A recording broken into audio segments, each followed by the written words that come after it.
कोणी नेते पदाधिकारी जिल्ह्याकडे त्यांचा अजून काही प्रस्ताव तसा युती संदर्भात प्राप्त अजूनपर्यंत नव्हता. त्याच्यामुळे या वाटाघाटींमध्ये त्यांच्याकडनं अजून समन्वयाची भूमिका न आल्यामुळे इथं आम्ही भाजपा आणि शिवसेना युती करायचा हा निर्णय आम्ही घेतलेला आहे. त्यांचा नशिराबादला एक प्रस्ताव आलेला आहे, त्याच्यावर सकारात्मक विचार चालू आहे. जिथे जिथे ज्यांचे प्रस्ताव असतील तिथे आम्ही विचार करू आणि काही ठिकाणी त्यांना वेगळं लढायचे असेल तर स्थानिक पातळीवर स्थानिक नेतृत्वावरती विषय सोडले आहेत आणि कदाचित त्यांचा निर्णय वेगळा असू शकतो म्हणून ते आलेले नाहीत असं समजायचं की ते आता कदाचित सोबत येणार नाहीत. आले तर त्यावेळेस स्थानिक आमदार आम्ही सगळे त्याच्यावर चर्चा करून निर्णय घेऊ. पारोळा आणि भाजपाने घोषणा केली झाली नाही युती, आमची युतीची घोषणा ठरली. आमचं जागा वाटपाचं सूत्र संपलंय. नगराध्यक्ष कोणी कसा घ्यावा, पारोळ्याचा नगराध्यक्ष हा शिवसेनेचा असेल, एरंडोलचा नगराध्यक्ष हा भारतीय जनता पार्टीचा असेल आणि पुढील काळामध्ये जागेंच्या वाटाघाटी कशा करायच्या काय जवळजवळ हे आमचं सूत्र ठरलेलं आहे. खाली स्थानिक पदाधिकारी हे सगळे प्रमुख लोक हे संघटनेच्या माध्यमातून एकत्र बसून आता त्याच्यातला एकदा चर्चा करून 1-2 राऊंड झाल्यानंतर आमदार साहेब आम्ही बसू, तिथं काही अडचण आली तर गिरीश भाऊंकडे जाऊ, तिथं काही अडचणी स्वाल झाले तर प्रदेशावर त्या सोडू, पण युती करायचा हा निर्णय आमचा झालाय. दादा जर विचार केला तर राष्ट्रवादी शरद पवार गटाचे जे नेते आहेत ते असतील, एकनाथ खडसे असतील, यांनी अशा प्रकारे जाहीर केलंय की भाजप सोडलं तर आम्ही सर्वांची युती करून या स्थानिक स्वराज्यामध्ये निवडणूक लढवू. अक्षरशः शरद पवार गट, आपलं अजित पवार गट असेल, शिंदे गट असेल, यांच्यासोबत देखील युती करू पण आम्ही भाजपाची युती पसंत कधीच करणार. असं कोण म्हणतं? एकनाथ खडसे पण म्हणतायत आणि शरद पवार गटाचे जिल्हाध्यक्ष तेही म्हणतायत. त्यांना शुभेच्छा. त्यांना जर आमच्याशी युती करायची नाही तर आता आम्ही तर काही त्यांना प्रस्ताव दिलेला नाही, बरोबर. ते परस्पर म्हणतात ते MIMशी युती करू शकतात. त्यांच्या युतीला त्यांच्या सांगण्याला काही अर्थ नाही. त्यांनी जिल्ह्यात फिरावं, पब्लिक मध्ये जावं, त्यांना काय प्रतिक्रिया येतात, त्यांच्याविषयी काय आहे. आता ते सोयीची युती करतात. भाजपाचा प्रचार त्यांनी केव्हा केला? लोकसभेला केला ना, केला की नाही केला? लोकसभेला त्यांनी भाजपाचा प्रचार केला. आता त्यांना भाजपा नकोय. हे सगळ्या सोयीचं सब माल डब्बे भूमिका आहे. त्यांना काय करायचं करू द्या. आम्ही ज्या ज्या ठिकाणी आमच्या भूमिका ठरल्या त्या भूमिकेने आम्ही पुढे जाणार. दादा राष्ट्रवादीचा प्रस्ताव आलेला नाही असं तुम्ही म्हटलेलं आहे, म्हणजे आणि भाजपकडे प्रस्ताव त्यांचे येतील त्यांचा विचार करू असं पण तुम्ही म्हटलेलं आहे. म्हणजे भाजप मधला मोठा भाऊ आहे म्हणून अशी भूमिका आहे. मोठा आणि छोट्याचा प्रश्न नाहीये. जिथं जिथं आता आम्ही फोन केलेत, आता जे राष्ट्रवादीचे काही ठिकाणी प्रस्ताव आले तिथं आम्ही विचार करतोय. एखाद्या ठिकाणी स्थानिक पातळीवर युतीची भूमिका जर त्यांची वेगळी असेल तर त्यात आम्ही काय बोलणार, तो निर्णय त्यांचा आहे. जिल्ह्यामध्ये फक्त पारोळा एरंडोल मध्ये युती होते असं वाटतंय, बाकी ठिकाणी होतील ना, अजून काही ठिकाणी युती होती. अजून कुठे घोषणा कुठे झाल्यात? राज्यामध्ये महायुती सत्तेत आहे. आता तुम्ही जसं म्हणताय की त्यांच्याकडून प्रस्ताव नाही राष्ट्रवादी, पण महायुती म्हणून तुम्ही घटक पक्ष आहात त्याच्यामध्ये, तुम्ही त्यांच्यापर्यंत जायला पाहिजे होतं. त्यामुळे तुमची ही आडमुठ गाडीत पेट्रोल टाकलंय, आता जायची तयारी चालली. आम्ही जाणार आहे. सर गेलो की त्यांनाही आम्ही सांगतो, जरा ते आले तर आपण चर्चा तुम्ही युतीची घोषणा केलेली आहे. जर समजा ते युती करायला तयार असतील चर्चा करू. आम्ही काही दोघांच्या आमचे कायम दरवाजे खिडक्या सगळं उघडं असतं. कोणी आलं उद्या उठून समजा त्यांचा काही प्रस्ताव आला तर स्थानिक आमदार, जिल्हा अध्यक्ष, गिरीश भाऊ आम्ही सगळे बसू आणि दोघांच्या काही जागा वाटून कमी करायला तयार, शिवसेना तयार असेल तर आम्ही तयार होऊ. समन्वयाने आणि चर्चेतनं तिढा कुठल्याही गोष्टीचा सोडवतायत. आमची कुठलीही आळमुठी भूमिका नाही. आम्हाला कुठल्याही मित्रपक्षाला नामोहरण करणं ही आमची भूमिका नाही. जे सोबत येतील त्यांना सोबत, आणि शिवाय हे दोन्ही पर्याय शेवटी आम्हाला पक्ष मोठा करण्यासाठी जे जे करणार आहे ते आम्ही करणार आहे. काल अजित पवार गटाचे माणिकराव कोकाटे आलेले होते. काल अजित पवार गटाचे माणिकराव कोकाटे आले होते. त्यांनी देखील म्हटलेलं आहे जर वरिष्ठांनी आम्हाला या शरद पवार गटाची युती करायची परवानगी दिली तर आम्ही निश्चितच त्यांच्याकडे चांगले उमेदवार असतील तर आम्ही त्यांच्यासोबत युती करण्याचा विचार करू. शरद पवार गटाशी का?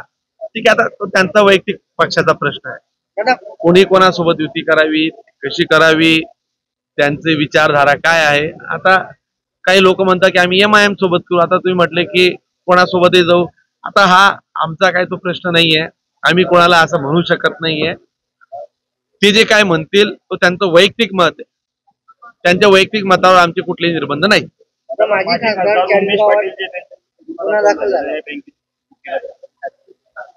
ती काही फार गोष्ट नवीन नाहीये. त्यांनी अनेक बँकांची अशी फसवणूक केली आहे. म्हणजे अगदी माझ्याकडे काही गंभीर तक्रारी त्यांच्या अनेक लोकांच्या आलेल्या आहेत, मी वारंवार सांगतो. आणि या संदर्भात मला अजून सविस्तर माहिती नाहीये. मी प्रवासात असताना मला आजच मीडियातनं कळालं, बातमी आली की त्यांच्यावर काहीतरी 5.5 कोटी 5 कोटी 30 लाखाचा त्यांनी मशनरी विकून टाकल्यात परस्पर बँकेच्या, ज्याच्यावर कर्ज घेतलं, हायपोथिकेट केलेल्या. मी त्यातली सविस्तर माहिती घेऊन त्याच्यावर बोलणं उचित होईल. आता तरी मला त्यातली माझ्याजवळ जुजबी माहिती आहे. मी पुराव्यांसकटच द्यायची असेल तर मी मागेही बोललो होतो, पुराव्यांच्या आधारावर तुम्हाला त्याची गरज पडली तर आता माझ्याकडे माहिती नाही, माहिती आल्यावर तुम्हाला पुराव्यांसकट किंवा काय असेल त्याच्यावर अभ्यास करून बोललेलं योग्य राहील. आता राज्यामध्ये सर्वात प्रमुख आहे की सातारा विधानसभा आहे ते भाजप आणि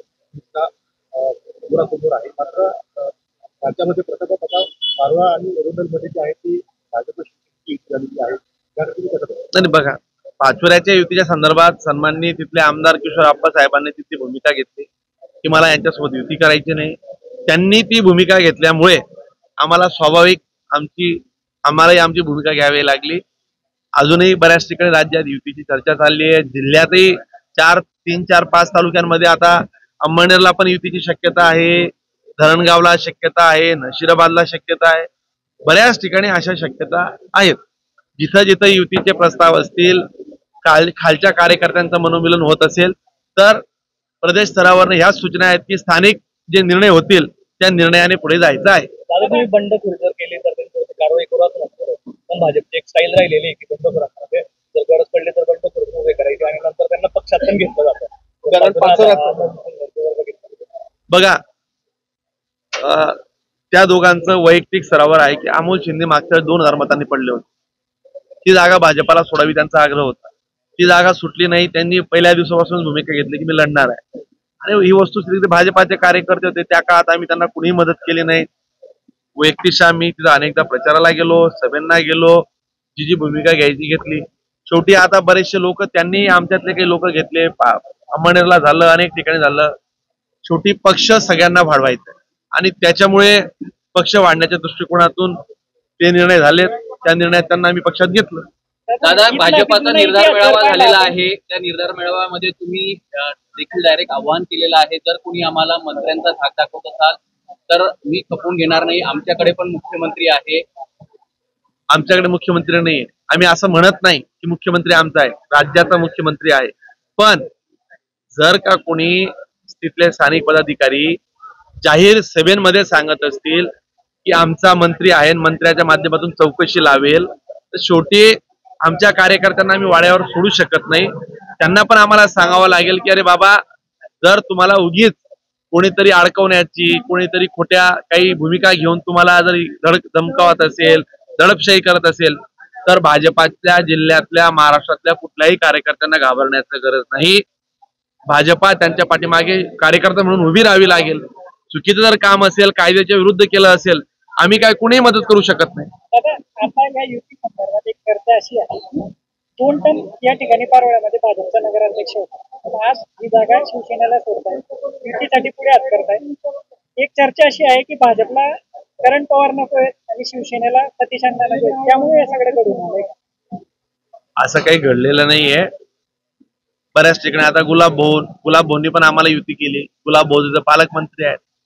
हे काही असं कोणाला म्हणजे भाजपाला किंवा कोणाला थांबवण्यासाठी किंवा कोणाचं काय असं हे मतांतरे काय असतील ते त्याच्यावर काही भाष्य करण्यात काही फार अर्थ नाहीये. आम्ही इथं युती करायची आहे. आम्ही विधानसभेला इथे युती होती. ज्या ज्या ठिकाणी युतीचे प्रस्ताव आहेत त्या ठिकाणी युती करायची. कोणीतरी समाजाची भूमिका घेतली पाहिजे, ती भूमिका आम्ही घेतोय. नगराध्यक्ष पदाचं जे तुम्ही जाहीर केलंय, आता शिवसेनेचा नगराध्यक्ष होते, तुमच्या मध्येची इच्छुक होते, पुढे बंडाही उफाळून येण्याची भीती आहे, काही डॅमेज कंट्रोलसाठी केलंय का काही? दुधाची ताण टाकावर भागवावं लागेल, काहीतरी मार्ग काढून. ज्या ठिकाणी होणार नाही त्या ठिकाणी लढत होती, मात्र इतर पक्षांवरती जी स्वतःची भूमिका अशी आचारसंहिता मुख्यमंत्र्यांनी लावली असं गिरीश महाजन म्हणाले आहे.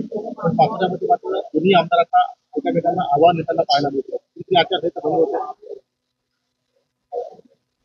आता बघा, एखाद्या ठिकाणी जर कोणी काही प्रश्न मांडला, आरेला कार्य होणारच आहे, ऍक्शनला रिॲक्शन येणारच आहे. काही अपवादात्मक परिस्थितीमध्ये जिथे जिथे ज्या पद्धतीने वक्तव्य होत आहेत त्या वक्तव्यांना शेवटी राजकारण काय हरिभक्त परायणचं काम नाही. दादा तुमच्यासाठी प्रश्न आहे, 2019चा जर भाजपचा अनुभव पाहिला त्यावेळेस बाबासाहेब आमदार निवडणूक लढवत होते, भाजपचा अनुभव चांगला नव्हता, वेळोवेळी त्या संदर्भात बोलले गेलं होतं. तुम्हाला का त्यांना आता परत एकदा तुम्ही ठरवताय का त्यांना अनुभव चांगला आहे? त्यांना भाजपाचा अनुभव मागच्या कार्यक्रम बघा, त्यांना मागचा व्यक्त केलेले आहेत दादा. अहो राजकारणात कुणी काय वक्तव्य केली आता ती जर काढली तुम्ही आता ते तर मग त्यांना भाजपाची कायम मदत राहिली. अनुभव असताना भाजपसोबत युती करण्यास तुम्ही तयार झाले, नेमकी कोणत्या गोष्टींवर तुम्ही तडजोड केलेली आहे असं म्हणता येईल? पहिले तर तुमचा प्रश्न असा आहे की जुना अनुभव तुम्हाला भाजपचा किंवा भारतीय जनता पार्टीचा खराब आहे असं जर आपण म्हणत असाल तर ते अत्यंत चुकीचं आहे. कारण की काही ठराविक गुटभर पदाधिकारी किंवा काही विशिष्ट पदाधिकारी म्हणजे भारतीय जनता पार्टी नसते. 2019 असेल 2024 असेल या दोघी इलेक्शनला भारतीय जनता पार्टीचा मूळ जो क्रेडर पक्ष आहे त्या पक्षातल्या सर्व प्रमुख पदाधिकाऱ्यांनी आणि कार्यकर्त्यांनी हे माझं काम अत्यंत निश्चितपणे आणि मनोभावे केलेलं आहे. त्याच्यामुळेच मला एवढा मोठा विजय प्राप्त करता आलेला आहे. म्हणून ही युती करण्याचं तात्पर्य असं आहे की जेव्हा आम्ही मोठे इलेक्शन युतीमध्ये लढतो आणि खालची इलेक्शन लढत असताना एक सामान्य कार्यकर्त्याचं ते इलेक्शन असतं आणि सामान्य कार्यकर्त्याच्या आणि आमच्या सहकार्याच्या इलेक्शनला आम्ही युती तोडून त्याला वाऱ्यावर सोडायची ही भूमिका मला काही पटली नाही. आणि मी ती भूमिका आदरणीय आमचे नेते गुलाब भाऊ असतील, आबासाहेब असतील, गिरीश भाऊ असतील, मंगेश दादा असतील, मंगेश दादांकडे तर मी स्वतः जाऊन युतीचा प्रस्ताव दिला. दादांनी देखील त्याला मान्यता दिली आणि मान्यता दिल्यानंतर आम्ही एक सामंजस्याने ठरवलं की कुठल्याही कार्यकर्त्यावर अन्याय न होऊ देता आपण आपल्या भूमिका क्लिअर ठेवून पारवायचे नगराध्यक्ष पदाची जागा ही शिवसेनेला सोडली, एरंडोलची जागा ही आपण त्या अनुषंगाने बीजेपीला सोडली आणि खालची जी जागा वाटपची चर्चा आहे ती देखील आम्ही स्थानिक पातळीवर बसवून सर्व स्थानिक नेते मंडळी बसून लवकरात लवकर आम्ही त्याच्यावर तिला आम्ही सोडू. उमेदवारांचं नाव सांगतायत, संभाव्य उमेदवार नाही माझं सांगू शकतो, भाजपचा नाही सांगू शकणार. माझ्या पक्षातर्फे पारवळ्यातून आम्ही आमचे जुने सहकारी आहेत चंद्रकांत पाटील म्हणून माजी नगराध्यक्ष, त्यांची उमेदवारी आम्ही देतोय. नाही ते प्रत्येक पक्षाची ही विशिष्ट आचारसंहिता असते. त्यांच्या पक्षाचं एरंडोलला आमचे डॉक्टर आहेत तिथं नरेंद्र ठाकूरजी, आम्ही त्यांना उमेदवारी देतोय. तिथं पण आमचा उमेदवार जवळजवळ हा निश्चित आहे, पण त्याची आम्हाला वरतून परवानगी घ्यावी लागेल. परवानगी आल्यानंतर त्याची आम्ही अधिकृत घोषणा आम्ही करू. आजची जी संयुक्त पत्रकार परिषद झाली यात संभाव्य उमेदवार सुद्धा उपस्थित होते, पण आरक्षण 50% महिलांचं पाहता 50% महिलांची उपस्थिती का जाणवली, महिला का उपस्थित राहू शकल्या नाही याबाबत थोडं मार्गदर्शन आहेत ना. 50% नाही आहेत ना प्रतिनिधी आहेत ते वार्डाचे अपेक्षित होते. इच्छुक उमेदवारांमध्ये महिला सुद्धा अपेक्षित होते. पुढच्या कार्यक्रमाला 50% दिसतील तुम्हाला. राष्ट्रवादी आज या ठिकाणी नाही, भाजपाने तर भूमिका स्पष्ट केली. कशाच्या संदर्भात?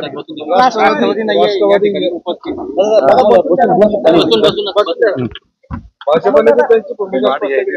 जर राष्ट्रवादीने युती संदर्भात जर एक पोल पुढे टाकलं तर तुमची भूमिका काय असेल? कसं असतं, वेळोवेळी प्रत्येक गोष्ट केली गेली पाहिजे. ज्या वेळेला आम्हाला एकमेकांना प्रस्ताव द्यायचे होते त्यावेळेला भाजपा आणि शिवसेनेने एकमेकांना प्रस्ताव दिले, ते प्रस्ताव ऍक्सेप्ट झाले आणि त्याच्यानुसार युती झाली. आजपर्यंत माझ्याकडे किंवा दादांनी सांगितल्याप्रमाणे भारतीय जनता पक्षाकडे राष्ट्रवादी अजित पवार पक्षाचा कुठलाही प्रस्ताव आमच्याकडे आलेला नसल्यामुळे आम्ही त्या युतीवरती आता विचार करू शकणार नाही. पण महायुतीमध्ये तुम्ही आहात, राज्याच्या सत्तेसोबत आहात, तर तुमचंही कर्तव्य होतं एक वेळ त्यांचा शब्द विचार, तुमच्याकडून काय शब्द गेला नाही? शब्द जाण्याचा विषय नसतो, संवाद हा महत्वाचा असतो. संवाद जर दोघांमध्ये असेल तर युती होईल, संवाद नसेल तर युती कशी होईल? आमच्यामध्ये संवाद होता म्हणून ती युती झाली. संवादही नाही का आमच्याशी त्यांनी केला नाही ना. नाही प्राथमिक मंगेश दादांनी आता म्हटलंय की त्यांच्याकडनं जर आलं तर आम्ही वरिष्ठांशी चर्चा करू, विचार विनिमय करू. दरवाजे बंद करण्याचा विषय नाही. आता वेळ निघून गेली ना, 2 दिवस फॉर्म भरायचे उरलेले आहेत. आता केव्हा प्रस्ताव येईल, केव्हा तो वरती जाईल.